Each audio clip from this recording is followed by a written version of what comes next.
United States, intinya yang udah ada namanya. Nah, itu disebut proper noun. Nah, abstract noun seperti ide, konsep, perasaan, dan lain sebagainya. Idea, honesty, imagination, kindness, love, etc. Kemudian concrete noun, chief, desk, figure, water, etc. Collective noun, nah kelas, dear, couple. Nah, collective noun ini tuh artinya kelas ini kayak udah termasuk plural, udah mewakili satu dengan yang lain. Couple, meskipun couple, tapi couple ini itu udah pasti dua, sepasang artinya. Kayak furniture juga udah pasti gak satu, tapi udah misalnya kursi, meja, dan lain sebagainya. Kemudian staff. Nah, staff ini juga otomatis bukan satu orang, tapi lebih dari satu orang. Nah, ini tentunya berpengaruh dipelajari karena nanti akan ketika kalian mengidentifikasi noun-nya apa, harus tahu verb-nya itu plural atau singular gitu. Jadi mengenal noun itu sangat diperlukan. Kemudian pronoun. Nah, pronoun itu adalah kata yang digunakan untuk menggantikan noun bertujuan menghindari repetisi. Jadi kalau sebelumnya kita dalam sebuah cerita udah menyebutkan book misalnya, nah di kata-katanya harusnya kita tidak menyebutkan book lagi, tapi diganti dengan kata ganti. Nah itu bisa jadi it dan lain sebagainya. Nah, pronoun sendiri ada beberapa jenis. Ada personal pronoun, I, you, we, they, she, he, it. Itu kayak saya, kamu, kita, mereka, dia, itu. Kemudian ada demonstrative pronoun, this, that, this, those. Ya, penunjuk ya. Jadi ini, itu. Nah, itu juga pronoun. Nah, interrogative pronoun, who, what, which, whom, whose, yang seperti kayak contohnya tuh dia adalah gadis yang menolongku tempo lalu. Nah, yang itu bisa dipakai who. Nah, who helped me yesterday. Nah, ini artinya yang semua. Cuma penggunaannya beda-beda. Kemudian ada relative pronoun, who, which, whom, whose, that, sama. Kemudian indefinite pronoun, another, anything, everything, none, someone. None ini artinya tidak ya, tidak ada. Kemudian reflexive pronoun dan intensive pronoun, myself, yourself, ourself, themselves, and herself. Nah, reciprocal pronoun itu each other, one another. Ini artinya yang saling. We love each other. Kami saling mencintai. Nah, saling itu each other. Each other ini termasuk reciprocal pronoun. Kemudian verb. Verb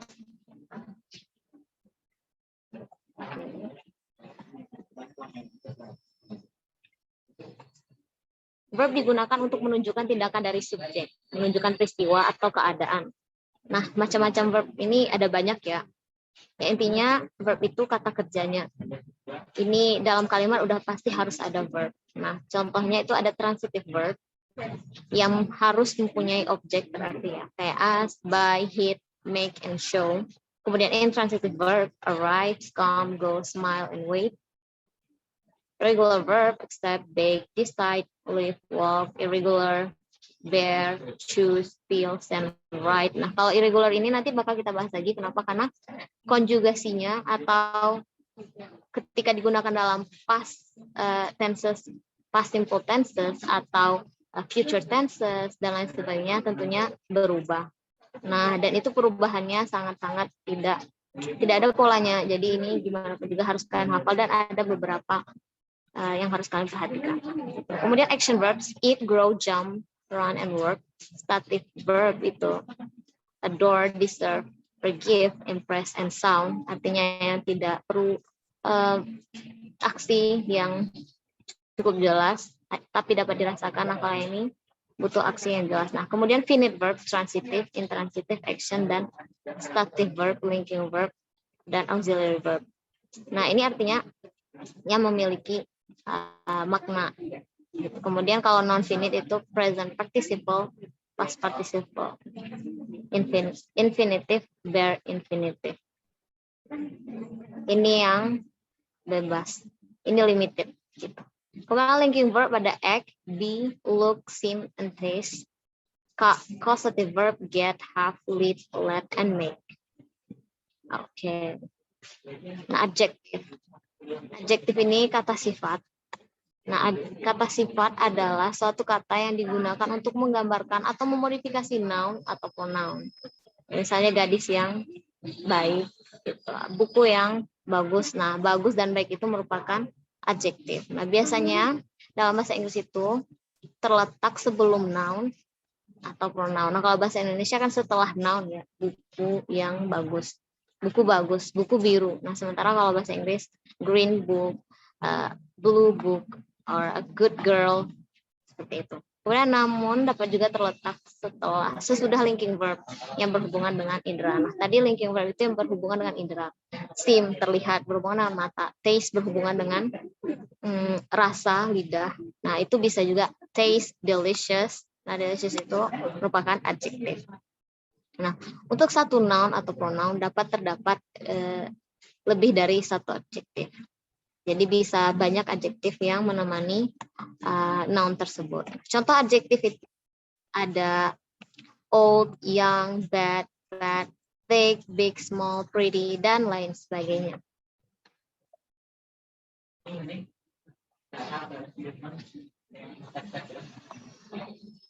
Adverb. Nah, fungsi adverb adalah untuk memberikan keterangan tambahan pada verb, adjektif, atau adverb itu sendiri. Nah, umumnya sering ditemui itu adverb itu untuk menjelaskan verb. Kalau adjektif menjelaskan noun, nah adverb menjelaskan kata kerjanya, kayak gitu. Jadi, contohnya nih adverb of time, early, recently, yesterday, now, tonight. Adverb of manner, cara, fast, hard, slowly, soft, quickly, dan lain sebagainya. Kemudian adverb of degree, enough, quiet, quite, so, to, and very. Kemudian adverb of modality, likely, maybe, perhaps, possibly, unlikely. Frequency, always, barely, daily, often, sometimes. Of place, away, behind, here, nearby, somewhere, also, even, just, mainly, only. Nah, ini untuk yang fokus. Jadi adverb itu banyak ya. Ternyata biasanya dulu kita kan belajar cuma untuk time, manner, sama place. Ternyata sebenarnya adverb itu lebih banyak. Gitu. Kemudian preposisi. Preposisi itu diletakkan sebelum noun atau pronoun untuk membentuk suatu frasa yang memodifikasi kata lainnya dalam suatu kalimat. Nah, preposition of time. After, before, during, since, until. Nah, jadi ini tuh semua preposisi. Nanti bisa misalnya after dinner, after breakfast. Nah, itu menunjukkan keterangan waktu jadinya. Jadi, preposisi after digabungkan dengan noun membentuk nanti adverb of, bisa adverb of place, bisa adverb of time, dan lain sebagainya. Nah, kemudian ada preposition of place, itu preposisi tentang tempat ya. Above, di atas, at, in, on, under. Kemudian of movement, inside, into, of, towards, of manner, by, in, like, on, with, or without. Kemudian of purpose, for, dan quantity, for, and by. Nah, conjunction. Nah, conjunction ini merupakan kelas kata yang menghubungkan kata frasa atau klausa dan juga untuk menunjukkan hubungan antara elemen kalimat yang dihubungkan. Nah, jadi kalau ada kalimat majemuk nih, kan ada penghubungnya tapi juga namun begitu, itu semua merupakan namun begitu dan maka itu tetapi itu merupakan conjunction karena menghubungkan kalimat satu dan kalimat dua. Nah, conjunction ini sendiri memiliki berbagai jenis karena nggak bisa asal naruh gitu. Kalau coordinate conjunction ini menghubungkan dua konstruksi gramatikal yang sama, gitu berarti yang sama, gitu. Jadi langsung and, but, nor, or yet.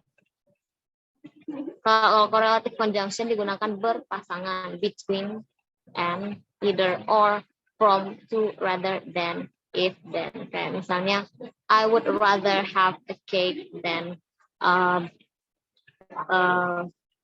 bread. Kayak itu. Saya lebih memilih kue daripada roti.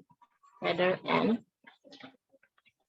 Kemudian subordinate conjunction membentuk adverbial clause after, because, before, although, and when.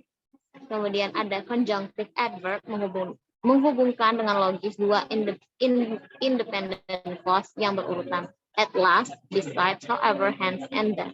Nah, independent clause itu merupakan kalimat yang dapat berdiri sendiri. Nah, ada beberapa kalimat meskipun dia punya subjek, punya verb, kan itu biasanya udah pasti kalimat. Tapi ada kalanya meskipun punya subjek dan verb itu nggak bisa jadi kalimat. Itu disebut dependent clause. Nah, kalau yang bisa jadi kalimat merupakan independent clause. Nah, yang terakhir itu dari kelas kata ada interjection, artinya kata seru. Nah, jenis kata yang satu ini digunakan untuk mengungkapkan emosi. Jadi kayak wow, seperti oops, wow, oh no. Nah, itu semua adalah interjection. Yang semua ada tanda seru itu merupakan interjection.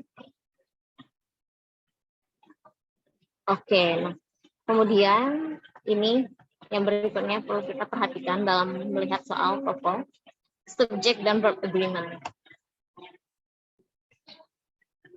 Merupakan sebuah penyesuaian antara verb dengan subjek sebuah kalimat dalam hal angka gitu ya, jumlah tunggal atau jamak. Subjek dapat berupa noun, pronoun, dan lain-lain yang bisa berubah menjadi noun seperti gerund dan infinitive. Contohnya, subjek itu kan nggak harus saya atau dia, mereka, dan lain sebagainya. Bisa jadi makan itu penting. Nah, makan merupakan infinitif ya, kata kerja. Tapi dalam kalimat tersebut, makan berubah menjadi berfungsi sebagai subjek. Nah, itu harus diperhatikan. Kalau subjeknya seperti itu, verbnya harus dalam bentuk singular atau plural. Nah, contoh. My dog always growls at the postal carrier. Nah, my dog, ini kan singular object, singular subject ya. Nah, otomatis verbnya juga singular nih, ada S-nya. Seandainya ini plural, dogs, maka ini harusnya tanpa S. Seperti itu. Basketballs roll across the floor. Nah, ini subjeknya basketballs. Nah, ini plural. Nah, jadi verbnya roll, ini bentuknya plural, tanpa S. Nomor 3, I don't understand the assignment.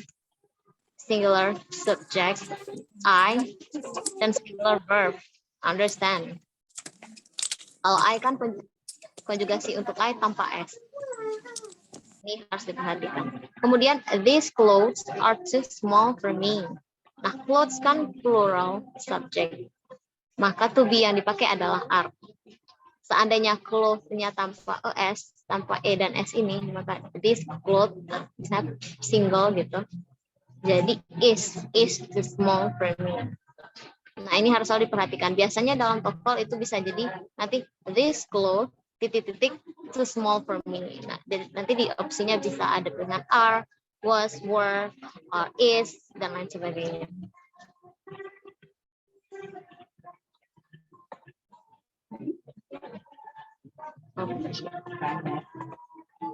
Kemudian irregular verbs. Nah,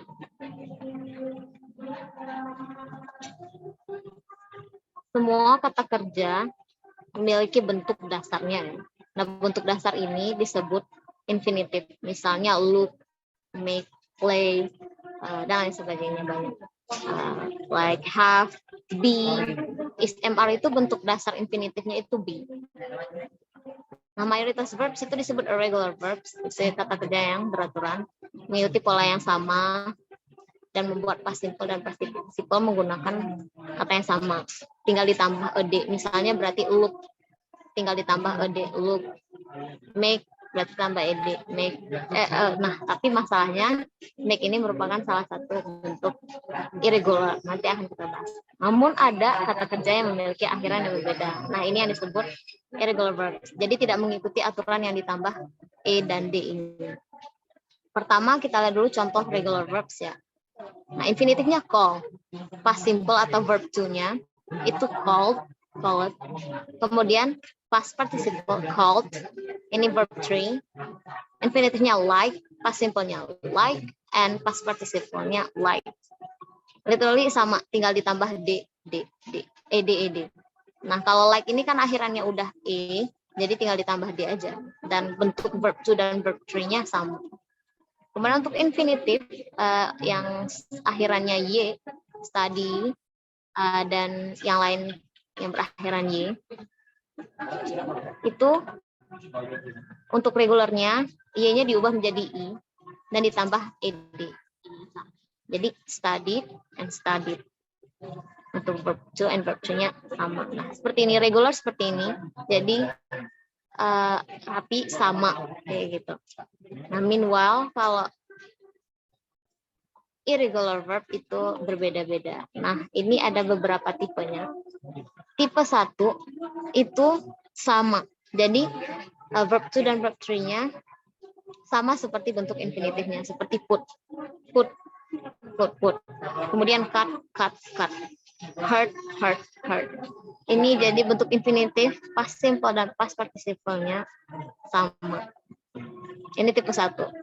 Kemudian ada tipe 2 ya. Nah, infinitif itu think, verb to-nya jadi thought, past participle-nya jadi thought. Jadi sama. Berbeda di verb to berubah total, namun di verb 3 itu sama seperti verb 2-nya. Seperti think, thought, make, win, won.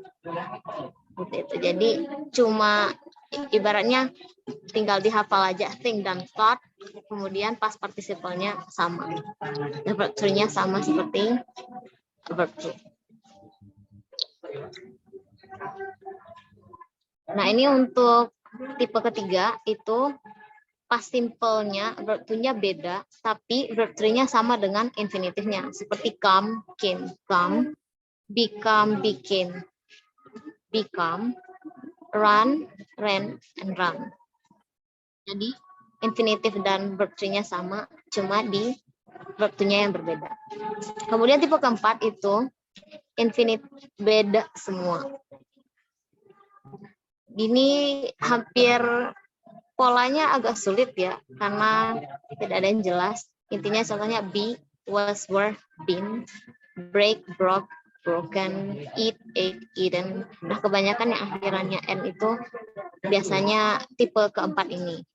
Gitu. Contoh lain kayak know, knew, known, see, saw, seen. Kayak itu termasuk tipe keempat. Jadi emang beda semua. Dan polanya agak tidak jelas. Intinya yang akhirannya n kebanyakan itu masuk tipe keempat. Nah, itulah irregular verb. Nah, ini harus kalian hafal, harus kalian cari tahu. Kalau sebisa mungkin memperkaya bentuk-bentuk verbs dalam bentuk past simple, past participle ini, karena nanti mempengaruhi untuk mengisi blank space di soal TOEFL.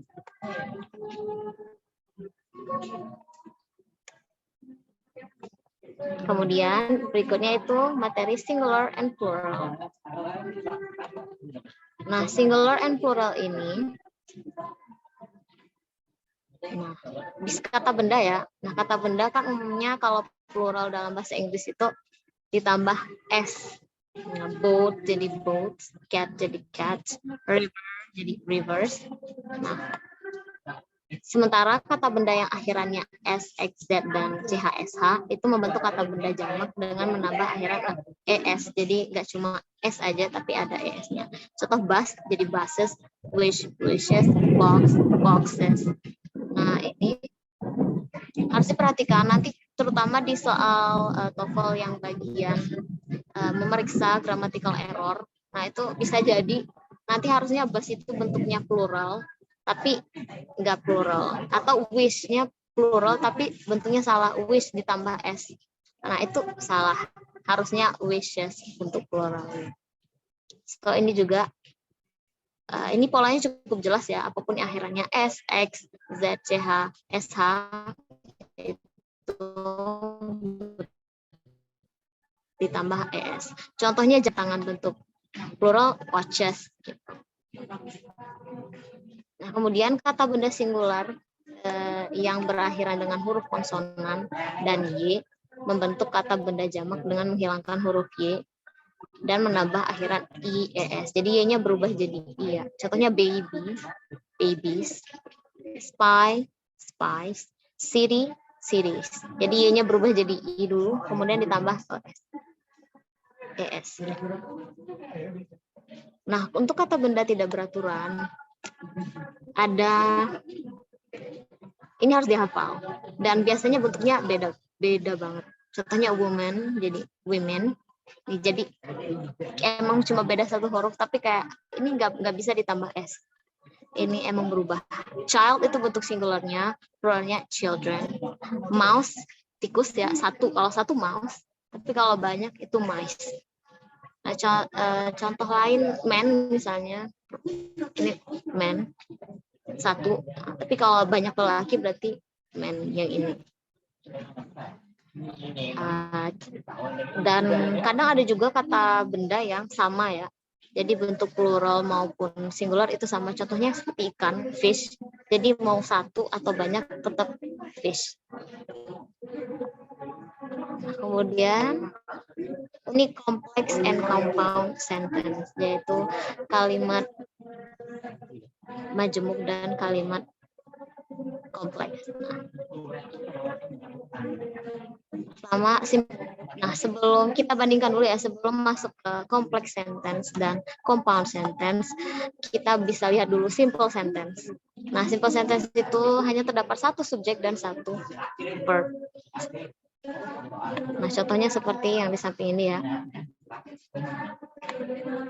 She is the best student in our school. Nah, she ini subjeknya satu, hanya dia, kemudian satu verb, yaitu is.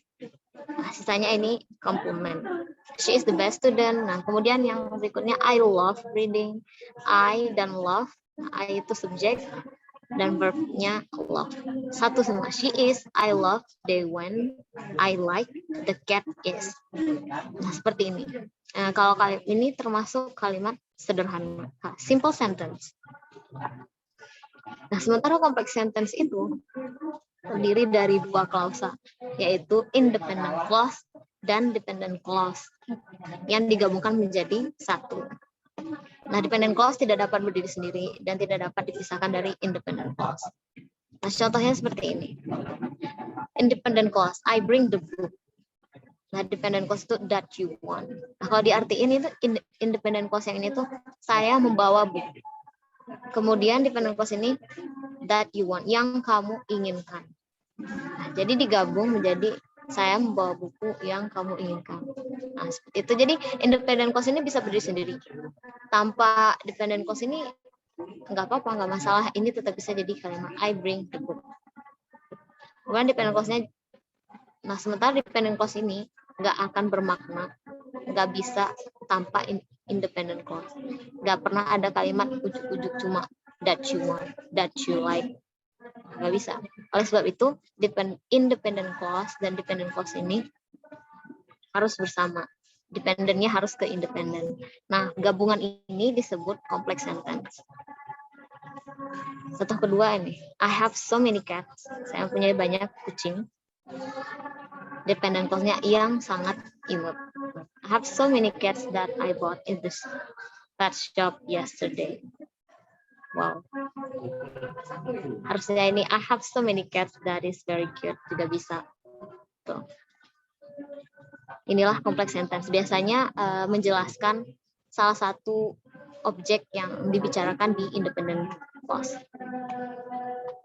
Nah, sementara kalau compound sentence itu adalah kalimat majemuk ya. Terdapat lebih dari satu subjek juga verb, karena di dalam kalimat majemuk ini terdiri dari independent clause yang dihubungkan dengan conjunction. Kalau tadi untuk complex sentence itu nggak ada conjunction, lebih ke preposisi kayak whom, who, atau that, or which, dan sebagainya. Sementara compound sentence itu perlu conjunction. Conjunction itu yang tadi seperti tapi, meskipun begitu, karena, nah itu semua merupakan conjunction. Contohnya ini, we tried to make an ice cream, but we forgot to put it in the fridge. Nah, ini independent clause yang pertama. We tried to make an ice cream, kemudian we forgot to put it in the fridge. Nah, dihubungkan dengan but. Nah, ini merupakan compound sentence. Biasanya kalau di soal TOEFL, itu kadang we bakal kayak gini. We tried to make an ice cream, terus blank space, titik-titik, we forgot to put it in the fridge. Nah, nanti pilihannya itu biasanya kita memilih antara and, or, but, also, seperti itu.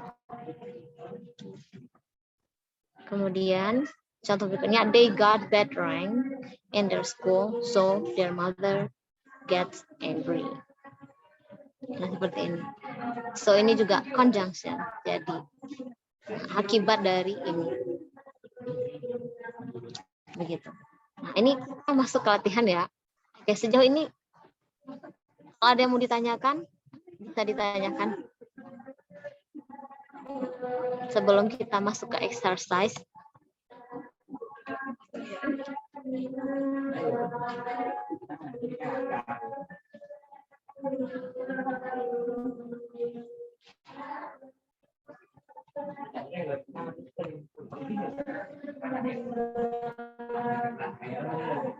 Gimana? Mungkin ada yang bingung?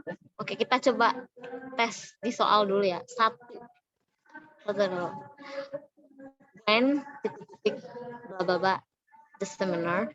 Nah, coba diisi. Ini kan harus diisi ya.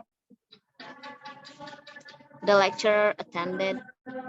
So when the lecturer attended the seminar, when did the lecturer attend the seminar, when the lecturer will attend the seminar, and when the lecturers attend the seminar. Oke, coba siapa nih? Kezia ini, Kezia atau Riana?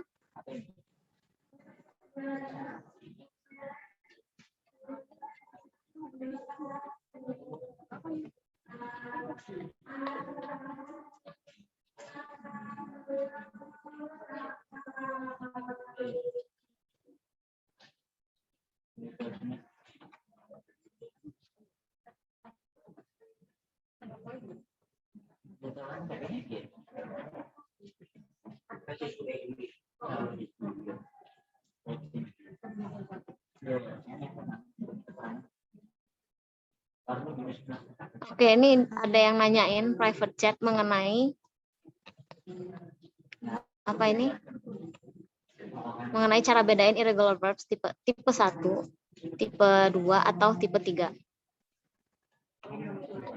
Oke, aku back dulu ya karena ada yang bertanya.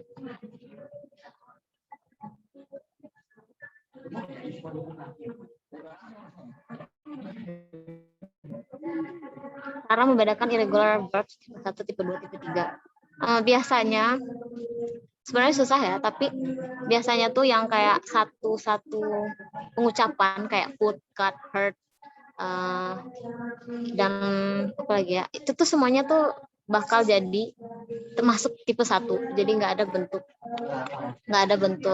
ada perubahan, bahkan pengucapannya sama kayak gitu. Sementara kalau tipe kedua itu biasanya akhirannya NK atau akhirannya CH atau kayak choice kayak gitu. Nah, itu juga beda, itu masuk tipe kedua.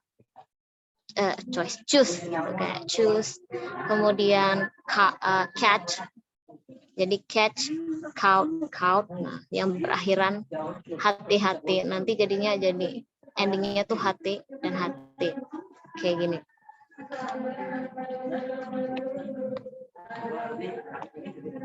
Terus untuk tipe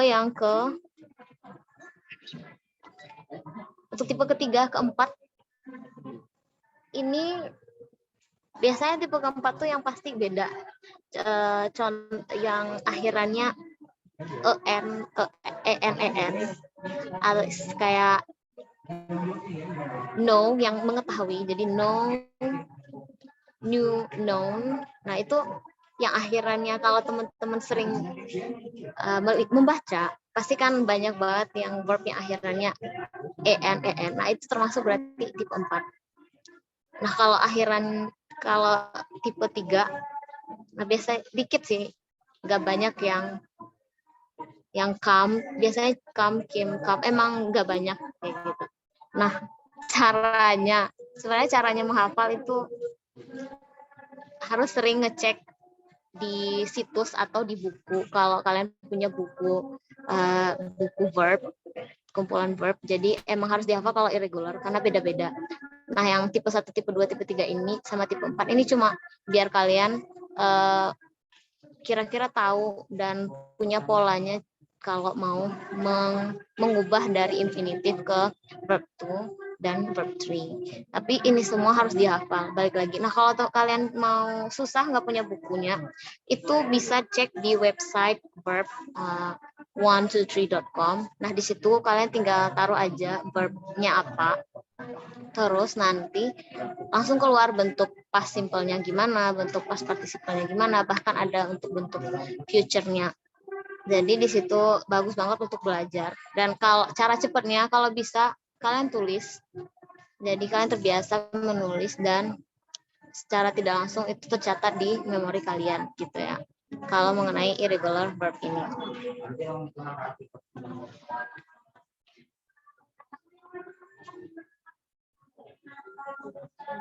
Nah itu ya. Ada yang bertanya lagi? Kalau bertanya lagi langsung aja ya, nggak apa-apa, interupsi dan langsung masuk nanya. Ini latihan dulu ya, contohnya ini when titik the seminar. Nah soal TOEFL yang mengisi blank space itu biasanya kayak gini. Jadi bakal ada yang kosong. Nah kita milih di antara option ini. Nah saat seperti ini ingat tadi strategi khususnya. Lihat dulu bentuk kalimatnya, tentukan yang mana subjek, yang mana verb. Nah ini tuh kalimat tanda tanya, dan yang ada di sini cuma objek, gak ada subjek, gak ada verb. Jadi udah pasti di sini subjek dan verbnya. Namun ini karena kalimat tanya, biasanya kalimat tanya gimana sih dalam bahasa Inggris? Nah jadi did-nya dulu kan yang di depan, kayak auxiliarnya dulu, kayak was, she, was, were, atau is, am, are, do, did, dan. Nah itu harus di depan dulu. Nah yang di depan itu apa? Yang kata kerjanya di depan. Cuma B kan, sementara yang lain the, semua yang di awalnya. So, jadi jawabannya adalah B. When did the lecturer attend the seminar? Itulah yang jawabannya benar. Ya, seperti ini ya. Tuh. Kemudian yang kedua, ini widths that flow to the surface.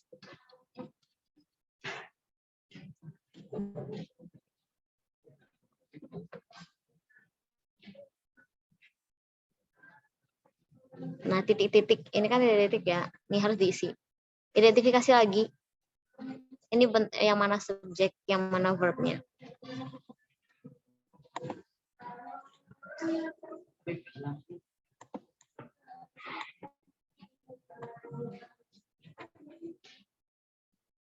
Ini with subjek ya. Biasanya subjek kan selalu di awal kalimat. Nah, verbnya ada nggak? Dilihat lagi. That float to the surface.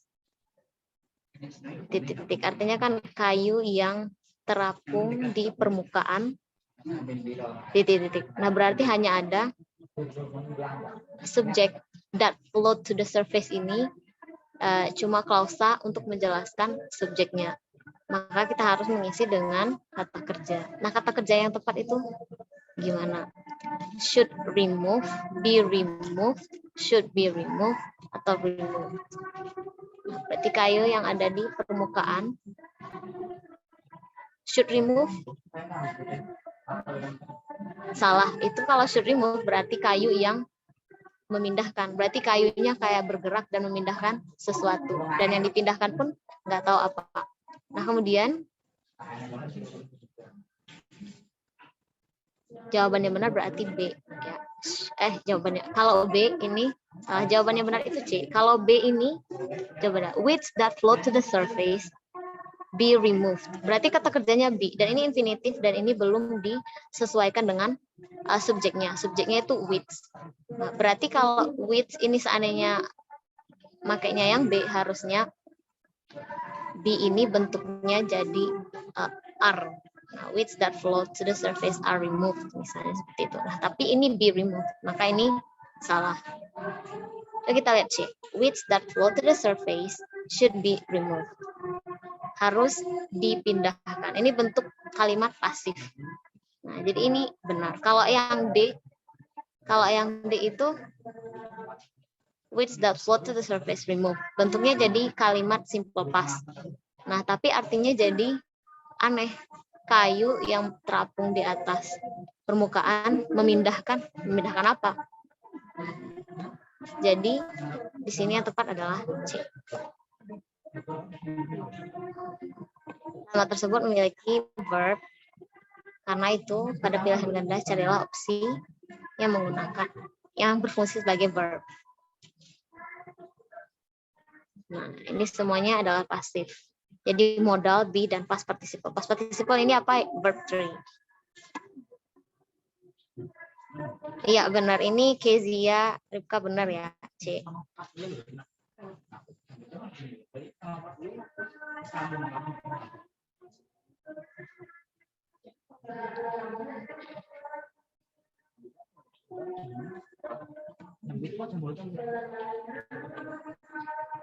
Kemudian yang nomor 3.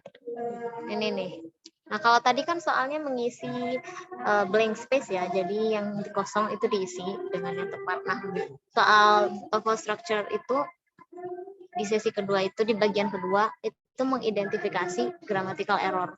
Jadi, di soalnya bakal ada nih seperti ini, jadi akan ada 4 words yang di underline. Nah, nanti dipilih mana yang error, mana yang salah, yang tidak sesuai dengan kalimat tersebut. Contoh nih, kita lihat, there have been an increase in the importation of foreign cars. Nah, kalau kayak gini gimana caranya? Nah, ya kayak tadi, lihat mana mana subjek, mana verbnya. Nah, subjeknya kan itu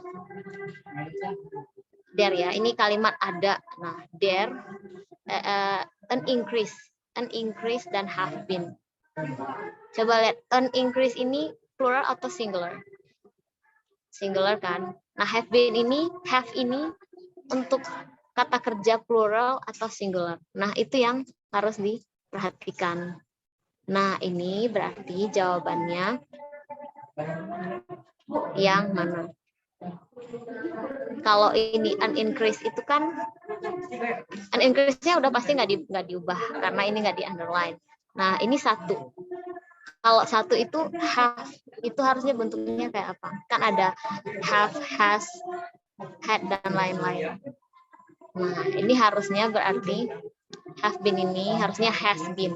There has been an increase in the importation of foreign cars. Nah, berarti B yang salah.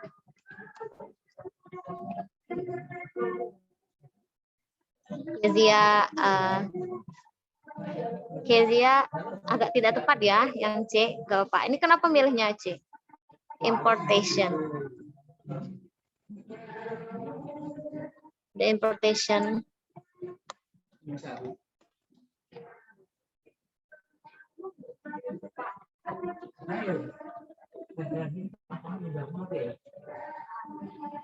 Oh, oke.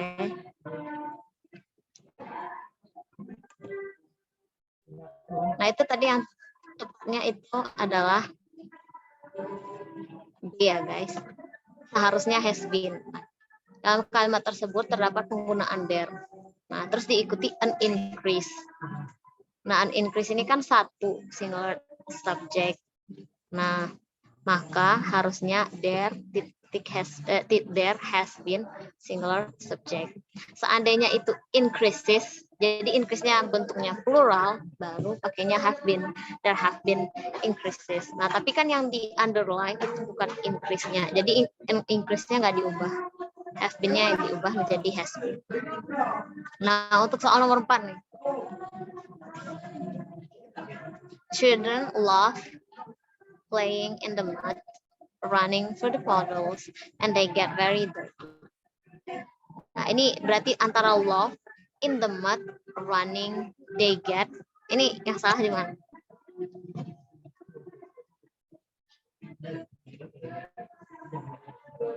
Ini mungkin selain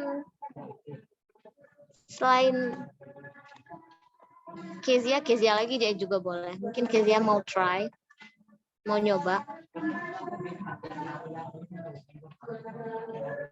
B, in the mud. Kezia in the mud. Ini yang lain gimana? Nggak apa-apa. Kalau salah ya namanya juga belajar ya. We learn. It's okay kalaupun salah. Nah, children love playing in the mud, running through puddles, and they get very dirty. Nah, coba kita artiin ya. Children, anak-anak, love. Nah, tadi ya, children ini merupakan noun plural. Nah, berarti love ini benar kan? Karena ini bentuk kata kerja yang plural. Love. Seandainya ini child, baru di sini love. Berarti love ini benar. Itu benar, nggak error. Kemudian playing in the mud. Oke, kita secara gramatikal ini benar, nggak ada yang salah. Bermain gitu ya. In the mud, di lumpur. Running through puddles. Ini juga nggak ada yang salah karena kan ini sebagai objek. Nah, playing di sini bukan kata kerja, running di sini kata kerja, tapi kata kerja utamanya love. Nah, yang di kalimat di sini sebenarnya itu maksudnya anak-anak itu menyukai bermain di lumpur, berlari di puddles, dan they get very dirty. Nah, kan koma-koma kayak gini, kayak misalnya I love chicken, I love cake, I love bread. Nah, kalau dijadiin satu, I love chicken, cake, and bread. Sama semuanya bentuknya noun. Nah, sama dengan di sini. Ini ada 3 hal yang disamain semuanya. Playing in the mud, running through puddles, and they get very dirty. Nah, tapi they get ini beda dengan playing, beda dengan running. Nah, harusnya sama. Maka yang error itu adalah they get. Nah, D. Jawabannya. Ya. Nih, Al-Fazar benar ya. Jawabannya D. Apa kalimat di atas menggunakan struktur paralel? Bentuk paralelnya adalah bentuk ing, maka they get harusnya jadi getting gitu. Sebenarnya boleh nggak sih kalau yang lainnya diubah menyesuaikan they get? Boleh aja, tapi kan yang di underline kayak playing-nya nggak di underline. Berarti playing nggak bakal diubah, otomatis yang lain semuanya mengikuti playing ini. Maka playing in the mud, running through puddles, and getting very dirty. Gitu. Ini contoh. Jadi contoh lain misalnya mau bilang I love skating, I love jogging, and I love swimming. Itu semua digabungkan, itu sebenarnya sama semua ya, cuma beda objeknya. Jadi I love swimming, jogging, and skating. Nah, tuh. Jadi harus semuanya sejajar. Itulah paralel. Nah, di sini yang nggak paralel cuma they get. Berarti they get yang salah. Seperti itu. Oke, Al-Fazar benar ya. Bentar. Oke, good job buat Al-Fazar.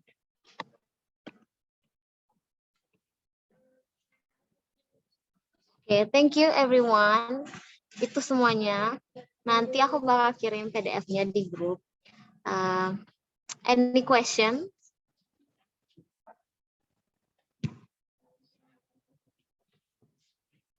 Kalian boleh PC, boleh personal chat, nggak apa-apa. Kalau emang nggak bisa audionya. No, Kezia, no. Yang lain gimana? Kayla?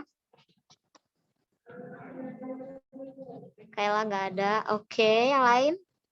Basically understand ya. Ini Cihanisa.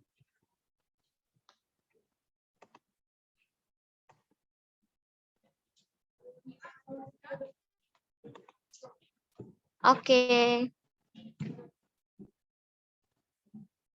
Ayas, ini Ayas. Gini nggak keluar suaranya. Cukup?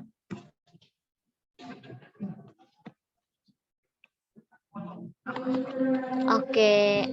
Overall, kalau ada yang mau ditanya boleh di share lagi ya di LMC Community.